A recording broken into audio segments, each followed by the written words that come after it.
Hello everyone, welcome back to my channel. This episode is a continuation of the previously uploaded Next.js Auth Tutorial 11 that you are seeing currently in your screen. If you're new to the channel, don't worry.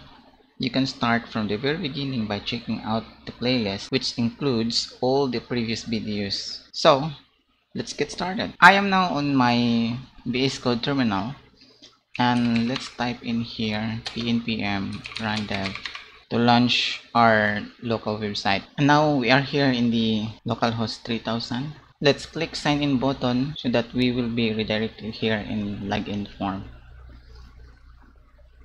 In the last video, we deal with the registration logic to handle the form data submitted in this registration form. Now let's handle the logic for the login form. So to enable this login functionality, we will be using Auth.js library, a runtime agnostic library based on standard web APIs that integrates deeply with multiple modern JavaScript frameworks to provide an authentication experience that's simple to get started with, easy to extend, and always private and secure. So that's the intro. Upgrade guide. There's an upgrade guide here, migrating to Next.js version 5. But since this is the first implementation, all we have to do is just proceed on implementing the version 5. So we don't care anymore what's happening on the earliest version of the Next.js because we don't have experience of using or implementing that in the first place. So what we can do now is just follow what is in this documentation. The first thing is we need to run this command pnpm and nextauth beta. So let's do that here in our terminal, running pnpm and nextauth at beta.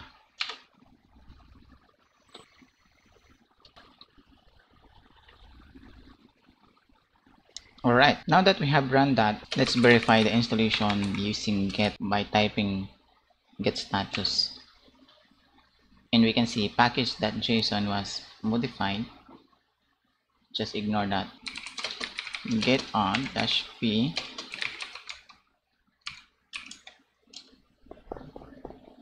and here we can see nextauth beta was installed in our this one earlier is I'm trying to install this using npm, not pnpm.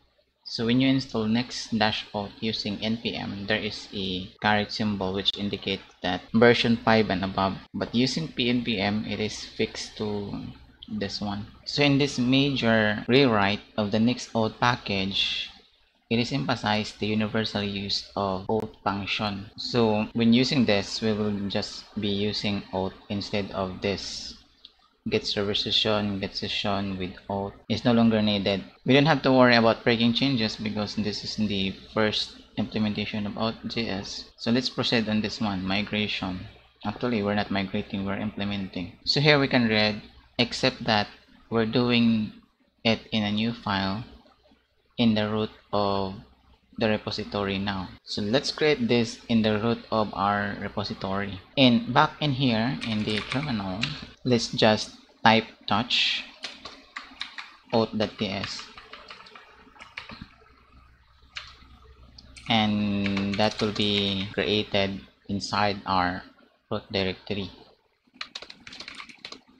And as you can see here, auth.ts. Now just like what I've been doing in the previous video, I'm moving the writing of code to the new window for more focus. And I open already the auth.ts from our root directory.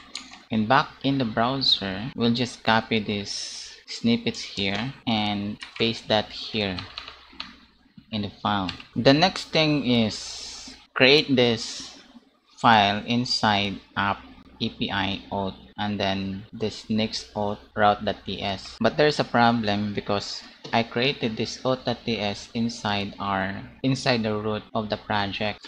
But if we open the package.json, no, not package.json, instead tsconfig.json, and look at the paths here, we introduce this at alias /* and map it inside our source directory. So in this case, the source directory, the path to our project is actually inside the source directory. Bakit? Because this is the directory that was mapped to at. If you remember, when we open our login page,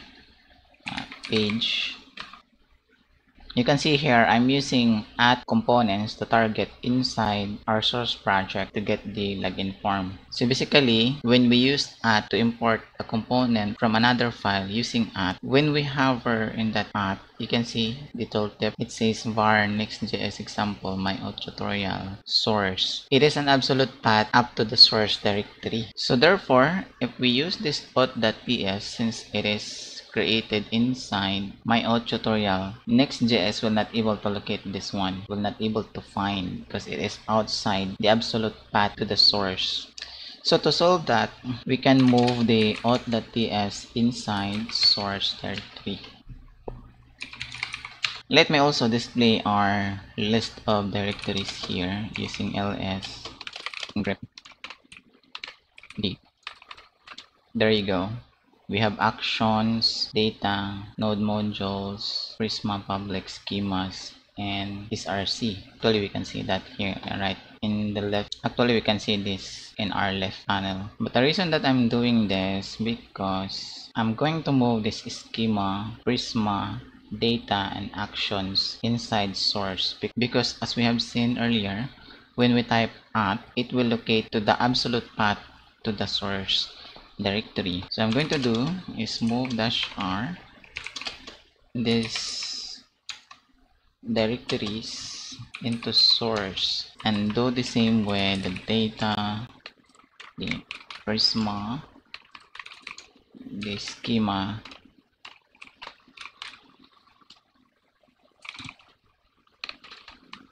and when we see the content of this source, we can now see all of them are now inside source directory. Now that we have moved everything inside source directory, we can now proceed on creating this file here inside source directory. Okay, let's create that file. Make there, no, I mean directory first, and let's create a route.ts. In here, in the other window, let's open the route.ts. Let's copy this code snippet here and paste that here. Next is client component. There's a guide here on the use. We need also to create middleware in the root directory of the project. So let's create that middleware middleware.ts, and let's open that middleware here. And again, let's just copy this snippet and paste that here. Now to be able to test our middleware, we can on console.log here, we can just print this is the protected route, and let's comment that for the meantime and change this to auth register. And if we visit our registration form here, we should be able to see this route protected here in the server terminal as we have seen here, and this is the indication that our implementation is correct. Now that we have seen that when we visit, the meaning of this is that here in the matcher properties of the object config, if we explicitly tell the matcher that this route here should be protected, this auth here, that's the time that it will trigger. I'm going to enter this to give space, and let's visit our login form. Since we did not explicitly state that login form is a protected route, that means if I visit the login form, we will be expecting nothing will be logged in the server terminal. And as you can see, it only logs auth login and tab icon. We did not see this is a protected route because it is not explicitly stated that auth login route is a protected route. Now I'm going to remove this regular expression. This is the crucial part that determines which route the middleware applies to. The matcher property is an array of patterns or regular expression. The middleware function will only execute for requests that match one of these patterns. API underscore next slash static underscore next image. This is a regular expression. The first symbol here indicates that this is the beginning of the regular expression. And this part of the regular expression up to here, this is a negative look-ahead assertion. It ensures that the following patterns do not appear at the current position. API exclude routes starting with /API. This is common for API routes that might have separate authentication mechanism. This means that every time we visit a route that starts with /API, the system allows that to visit it. Next underscore next slash static exclude next.js.static assets so that we can also visit images and other static files, and this is useful. Like for example, in CSS, we need to locate some images in that server. It needs to be publicly accessible by the CSS file. The same with the next image and the fab icon. Next image excludes Next.js image optimization routes. Fab icon.icon excludes request for the fab icon. And the dot asterisk matches any character dot 0 or more times. This effectively matches the rest of the path after the negative look ahead. This middleware configuration protects all routes except those related to the API, Next.js internal paths, and the fab icon. When a protected route is accessed, the middleware function is executed. It says here adapter package in npm install auth Prisma adapter. I believe we already installed this adapter when we add functionality in our register. We can verify that by opening our package.json, and here you can see auth Prisma adapter is already part of the dependencies. Edge compatibility, since we're using Prisma, we don't need edge compatibility. Now that we have set up most of everything described in this document, back here in our localhost 3000, if we visit API auth providers, it should allow us to visit this route, and there you go, it allows us, and you can see GitHub and Google JSON response. That's the result of this auth.ts here, because we included here providers GitHub and Google. So if I remove Google and let's revisit again the same routes, you can see only GitHub response we get when we visit again the same route. Now, I mentioned earlier we don't need edge compatibility because we are using Prisma. If we read this, while auth.js strictly uses a standard web API and thus can run in any environment that support them, some libraries for ORM, because we are using Prisma here, object relational mapping packages that you rely on might not be ready yet. In this case, you can split the auth configuration into multiple files. Auth.js supports two session strategies. When you are using adapter, it will default to the database strategy. We're using database here, not edge compatibility. Unless your database and its adapter is compatible with the edge runtime infrastructure, you will not be able to use the database session strategy. So for example, if you are using adapter that relies on an ORM library that is not yet compatible with edge runtime, below is an example where we force the GWT strategy and split up the configuration so the library doesn't attempt to access the database in edge environment like in the middleware. There is also notes here. I don't know what do you call this, alert notes. The following file names are only a convention. They can be named anything you like. Auth.config.ts, so you can name it anything you want, anything we want. So number one, create an auth.config.ts file which exports an object containing your auth.js configuration option. Which export. You can pull a common configuration here which does not rely on the adapter. Notice this is exporting a configuration object only. We're not calling next auth here. So let's do that. let's create that auth.config.ts in the root directory.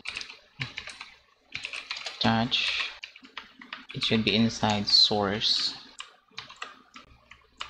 and in here we can open that, and let's copy this code snippet here and paste that here. Export default providers GitHub satisfies next auth config.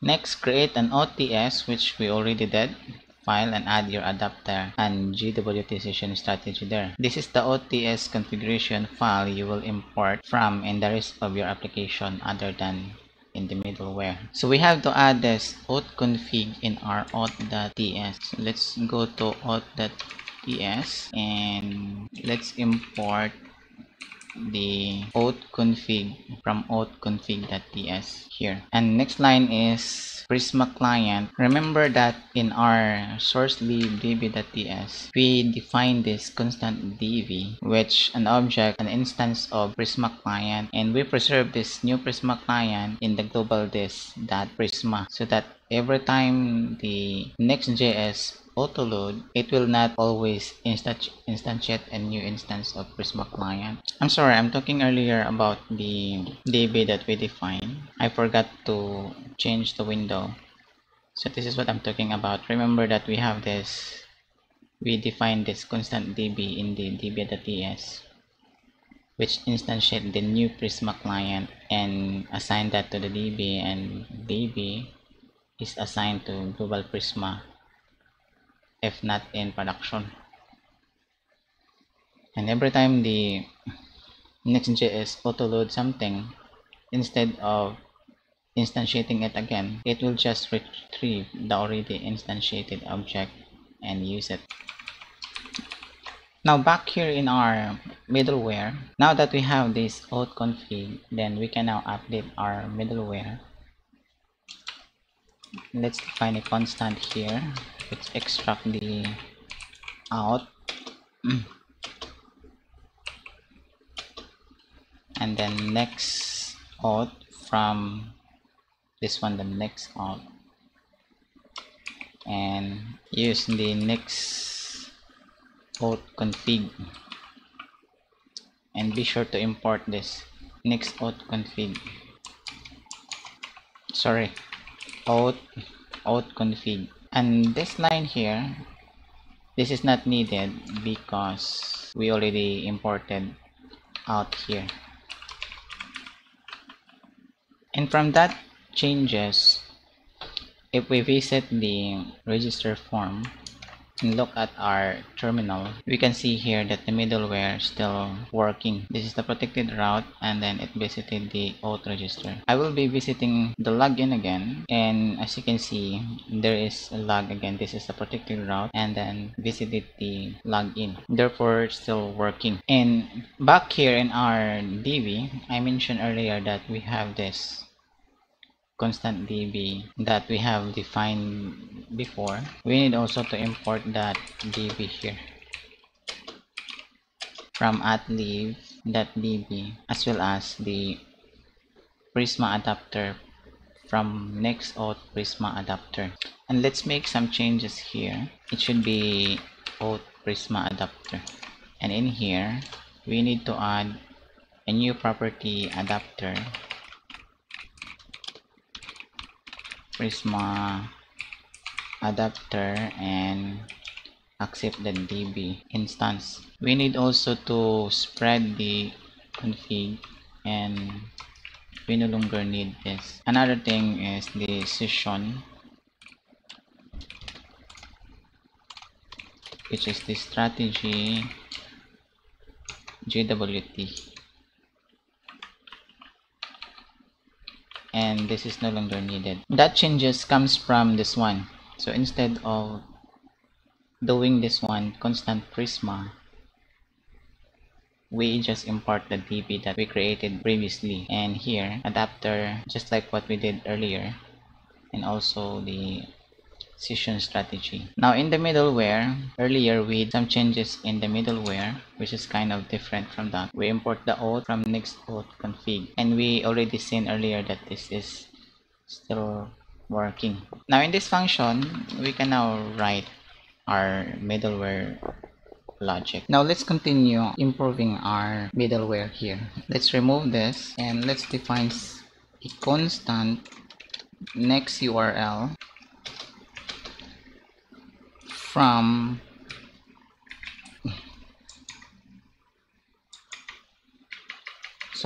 just from the request. Next is let's define a constant is login from rec.auth. Then another constant here is public route, API public route, which is equal to next URL that path name starts with API auth. Next is we just duplicate that and define a public route. Let's do this for now, an array that, let's say, slash the root directory so that we can visit the home page, includes the next URL that path name. What does this mean? For now we have slash, but we can add more to this array. So if this next URL path name equal to that one, we allow that to be visited since that is a public route. Another is the private route, and the private route is the auth register and the auth login. So if the next URL matches these two routes, then that is considered as private route. Instead of using private route, we will be using auth route. And here we can add conditions. F is API. Let's rename this to auth. So if the route is public API, then we just have to return null to allow access to the API URL publicly. Now if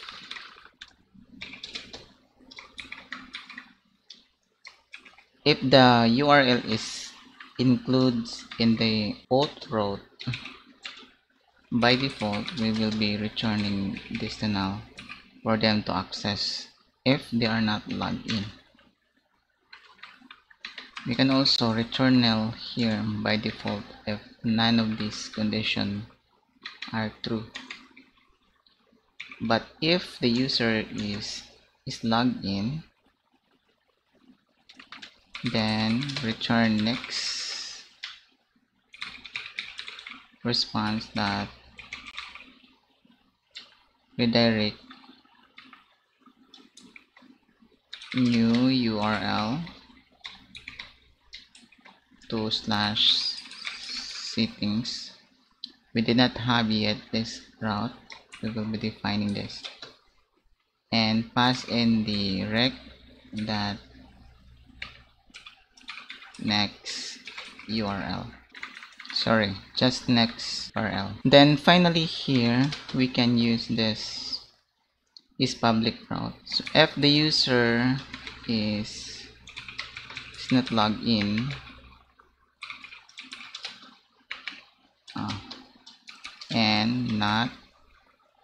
and the URL, the visited URL is not a public route, then we redirect them to the login page that redirect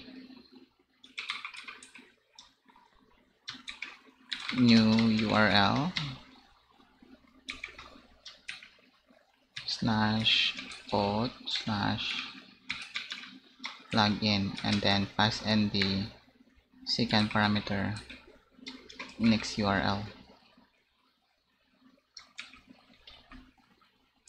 The explanation of this line, next response that redirect is a function provided by Next.js framework for redirecting requests.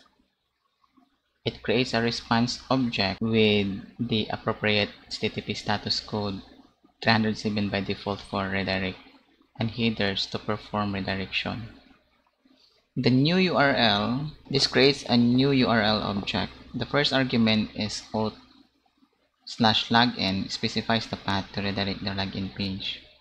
The second argument, next URL, is the original URL that the user was trying to access. Using next URL as the base URL for the redirect ensure that after logging in, the URL is redirected back to the page they were originally trying to reach. This is important for good user experience. Now I believe we all cover everything here for the auth. So for a quick recap, if it's an API route, then allow that to be accessed. If it is a private or an auth route, by default allow it to access if they are not logged in. But if they are logged in, then it doesn't make sense to show them the registration form and the login form. So we need to redirect them to the settings page or the dashboard page. And if none of these are true, if the user is still not logged in and is visiting not the public route, like for example the CSS style or the image, not public route, then we redirect them anything that is not publicly allowed and other than API, we redirect them to login. And if this is false, we just have to return null. We can further improve this because as you can see in this code, I am hard coding these values. So what if in the future it needs to be updated? It will be good if there is a centralized variable that holds this and you make changes to that variable without changing the logic here. So we can start by defining this API route. So let's move to this other window here and let's go inside source and let's create a new file called routes.ts, and back in here let's call that routes.ts that we just created, and let's define here export constant public routes, having that, and let's define also the authentication routes, which includes the auth register and slash auth login, and export also the constant of API prefix which starts with auth. Also export constant default login redirect settings. And having this, then we can now use the API prefix here. You can import API prefix, and this one we can use the public routes, and we can also import the auth routes.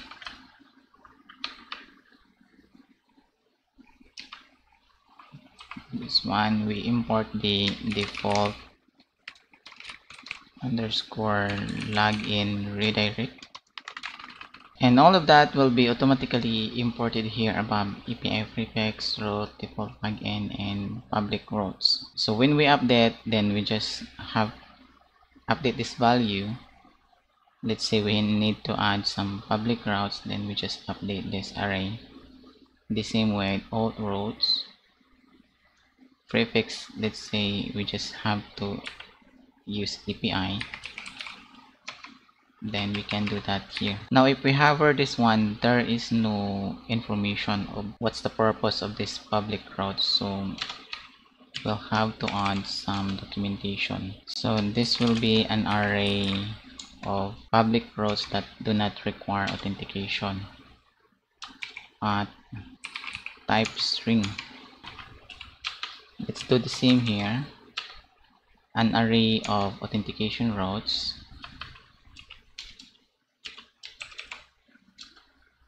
the prefix for API and the default login URL.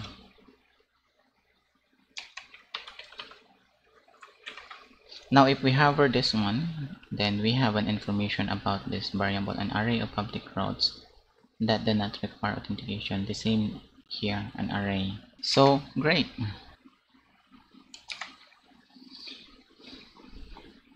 There is 35 errors. Unexpected token.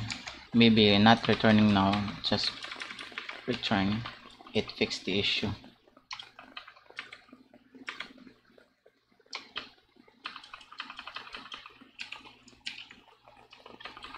Therefore, we can do the same here.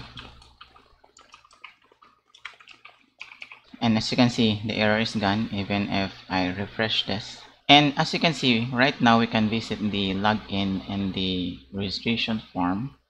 That is because we are not logged in. So in the next video, we are going to implement the functionality that let us log in into the system. So stay tuned and see you in my next video. Bye bye.